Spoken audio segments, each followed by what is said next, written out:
আসসালামু আলাইকুম ভিউয়ার্স, আমার চ্যানেল ইউনিক রেসিপি বাই সোনিয়াতে আপনাদের সবাইকে স্বাগতম। আশা করি সবাই অনেক ভালো আছেন। আজকে আমি আপনাদের দেখাবো কিভাবে ঘরে রেস্টুরেন্টের মতো ছোলা বা বুট রান্না করতে হয়। আমি জানি এটা আপনারা সবাই পারেন, বাট আমি একটু অন্যভাবে দেখিয়েছি। আশা করছি আপনাদের ভালো লাগবে। এখানে আমি 3 কাপ ছোলা নিয়েছি, যেটা প্রায় 7-8 ঘন্টা পানিতে ভেজানো ছিল, এবং নিয়েছি 2টা আলু। এখন একটা প্রেসার কুকারে ছোলা ও আলু দিয়ে তাতে 1 চামচ লবণ ও পরিমাণ মতো পানি দিয়ে সিদ্ধ করে নিতে হবে। ছোলাটা যেন পানির হাফ ইঞ্চির নিচে থাকে। এখন এটাকে আমি মিডিয়াম আঁচে 6 থেকে 7টা সিটি দিয়ে সিদ্ধ করে নিব। আমার ছোলাটা সিদ্ধ হয়ে গেছে। আপনারা চাইলে এইভাবেই ছোলাটাকে ফ্রিজে 7-8 দিনের মতো সংরক্ষণ করতে পারবেন।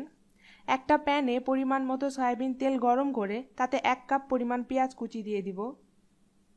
আমি এখানে নিয়েছি 2টা তেজপাতা, 2টা দারচিনি, 3টা এলাচ, 6-7টা লং এবং 6-7টা গোলমরিচ।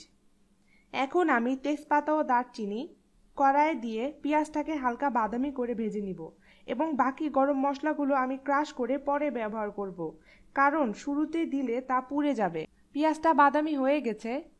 এখন আমি এই ক্রাশ করা গরম মশলা দিব। পেঁয়াজগুলো একটু সরিয়ে প্যানের এক সাইডে একটু তেল জমা করে নেবেন, এবং সেই তেলে গরম মশলাগুলো দিয়ে 10-12 সেকেন্ড একটু নেড়ে দিবেন। দেখবেন অনেক সুন্দর একটা অ্যারোমা বের হবে। এখন পেঁয়াজ ও গরম মশলাগুলো একটু ভালো মতো মিশিয়ে নিব। এখন প্যানে হাফ কাপ পরিমাণ পানি দিয়ে একটু নেড়ে